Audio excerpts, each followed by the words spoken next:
Hey, good to see you guys. Today we'll meet again with a new skill, a pretty easy one and comes often and frequent in the test. The skill is named Little Picture. Many teachers call it detail questions. It does ask for details. It does ask for information. If you read the question number 42, it says, in the last paragraph, Warren states that rulers are appointed through deceptive means and by blah blah blah blah. Then he's asking for details. He's asking for information. There are many hints that can tell it's little picture or detail skill. Whenever you feel the question is asking about specific details or asking about certain information, asking for a reason or a connection or a comparison or a relationship between two things, then it's a little picture skill. He needs details. He needs information, which is going to be such an easy and direct skill.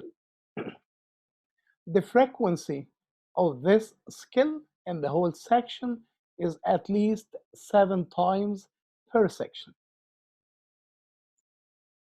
How are we going to answer? First, we need to understand what the question is asking for. We need to understand what the question needs you to provide. What does he ask you to supply? What kind of information he needs? Question, whatever it is going to take you into the passage by means of a lead word or by means of referenced lines provided in the question. If you've been given referenced lines, we will need to read around them. We need the lines and we need one or two sentences above and one or two sentences below. You have always to expect the answer either above the given referenced lines or below the given referenced lines. If the question doesn't have referenced lines, again, and as usual, we're going to use a lead word from the question. We spot the lead word, scan the passage for where you find the lead word, where you find the answer, and we also need to read around the lead word. We need to read one or two sentences above and one or two sentences below. Again, a lead word is a unique, special word that does not get repeated often, and it has to show up in the answer.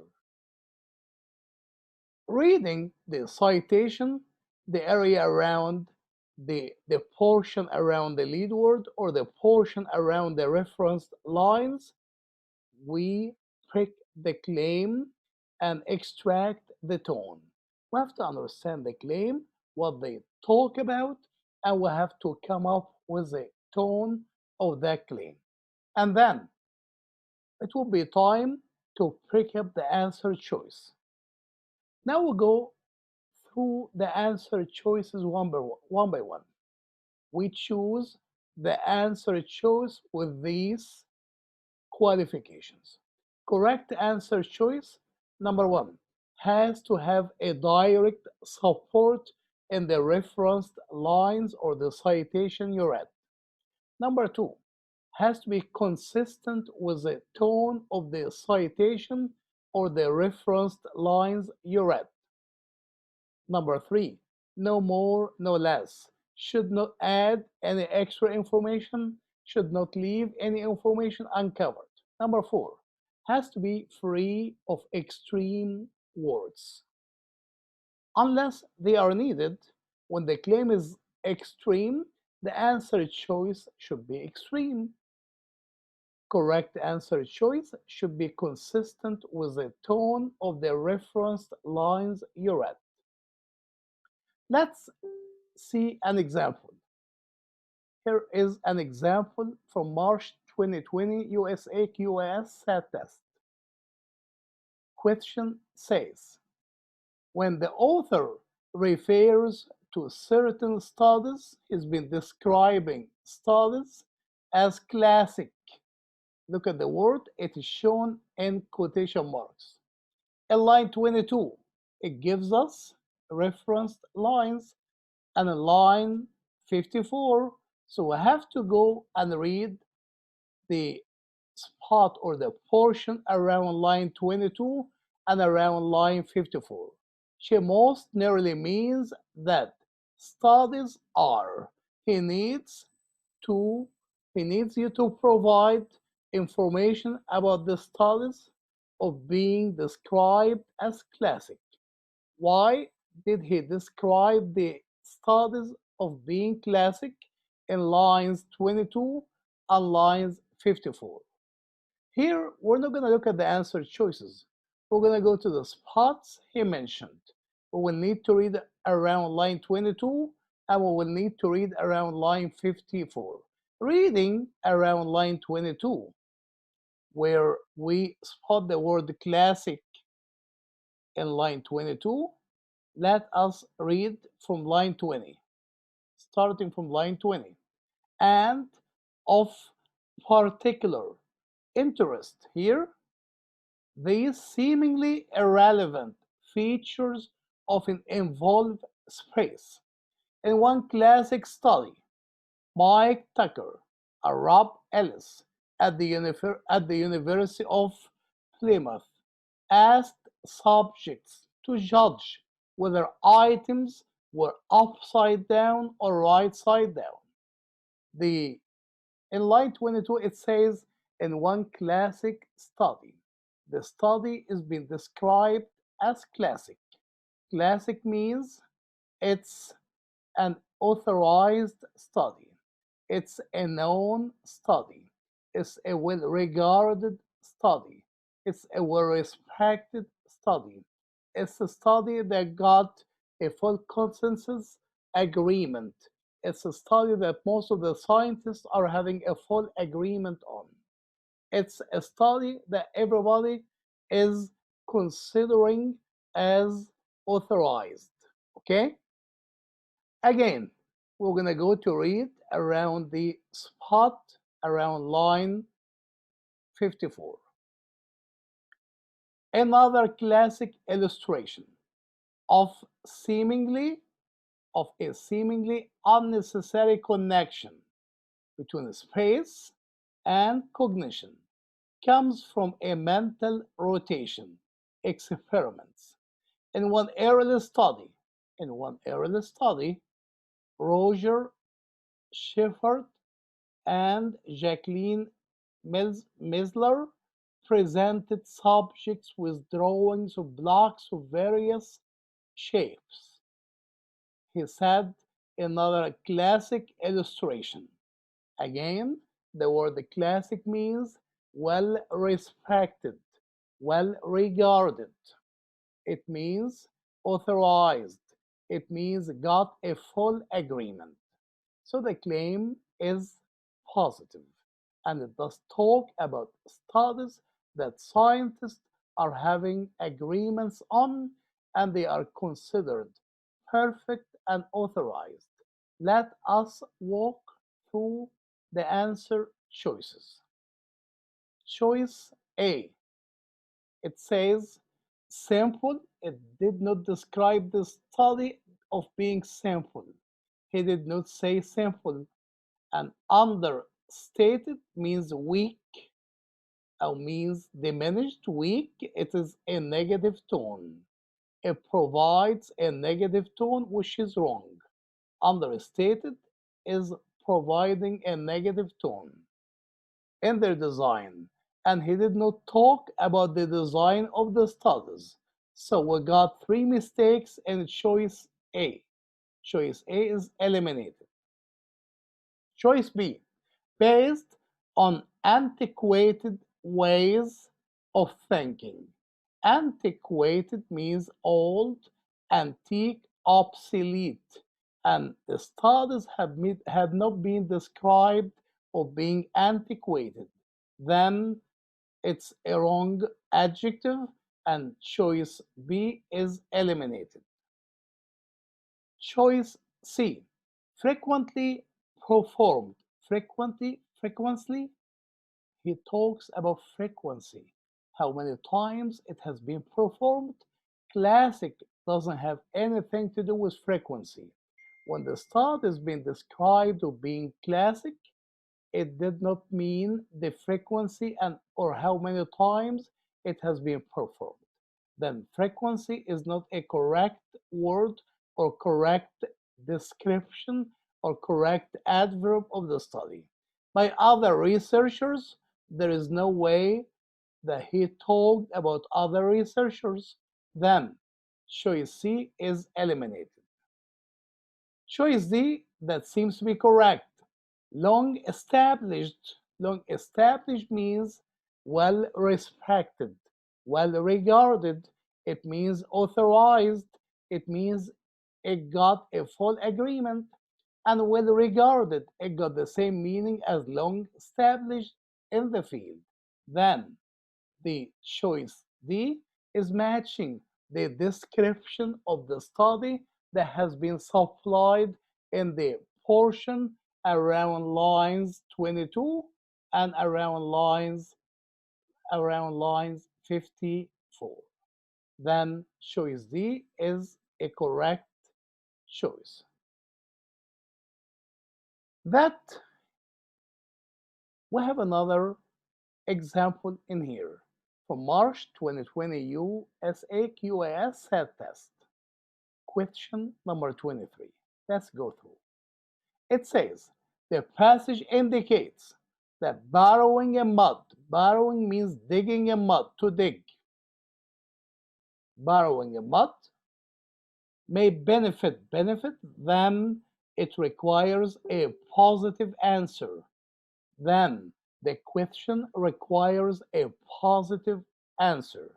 Burrowing in mud may benefit some amphibians by. How do amphibians benefit from burrowing in mud? We're not going to look into any of the answer choices. And as long as we don't see referenced lines, so we have to use a lead word from the question. And for sure, we're going to take burrowing or amphibians, and looking through the passage, we could easily find the word burrowing in line. Let me see. Burrowing in mud. So we need to read the area around line number 15. Around line 15. I could find the word burrowing in line 16. Here we go. In line 16, I can see burrowing. Okay, so we need to read from line number 13. From line 13. Let's go.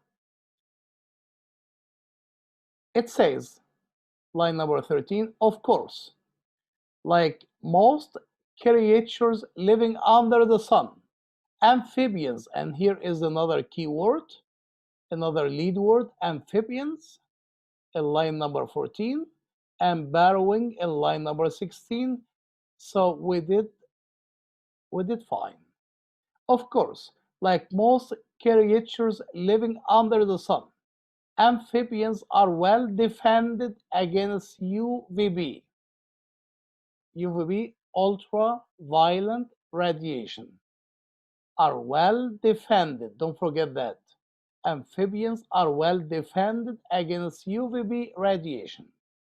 In addition to behavioral changes like burrowing in mud, which is a behavior, as he said, or laying eggs in logs, in wooden logs, or on the rocks, and the production of natural sunscreen.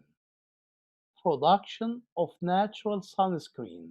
That may mean that to burrow in mud, they get their protection from sun by having a natural sunscreen. Amphibians have redundant systems, reproduction system that would make up for what they lost. A redundant systems for DNA makes up for DNA repair, including DNA photolysis. So the claims that have got, the claims we have got, number one, amphibians are defended against UVB. Number two, it's a behavior to burrow a mud to get a protection from the sun by having natural sunscreen. Number three, they have redundant systems for DNA repair, including DNA photolysis. Let us go through the answer choices. Choice A, delaying egg hatching. Delaying egg hatching.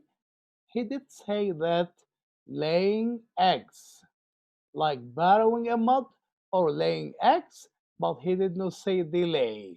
The word delay or delaying is not supported, and also it is a negative tone. Then choice A is out and eliminated. Choice B, repairing damage caused by UVB.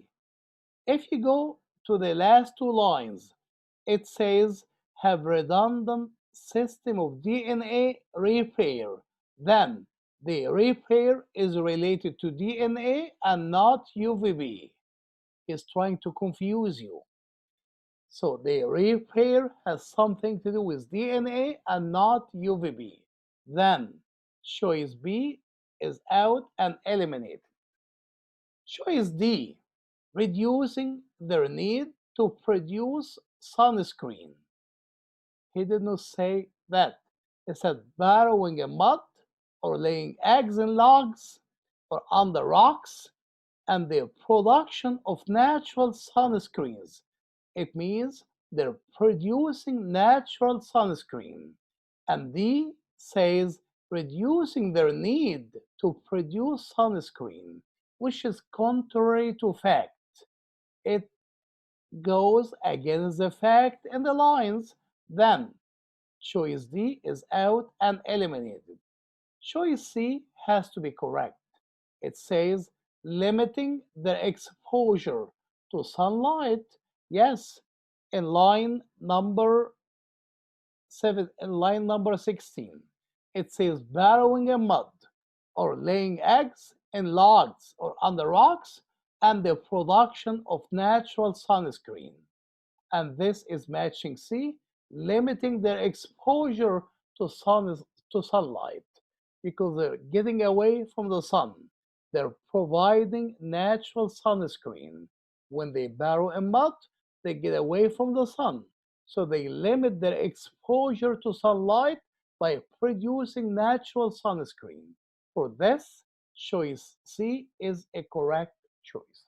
That was the inference, that was a little picture or detail skill. Thank you guys. Until we meet again in a new skill. See you soon.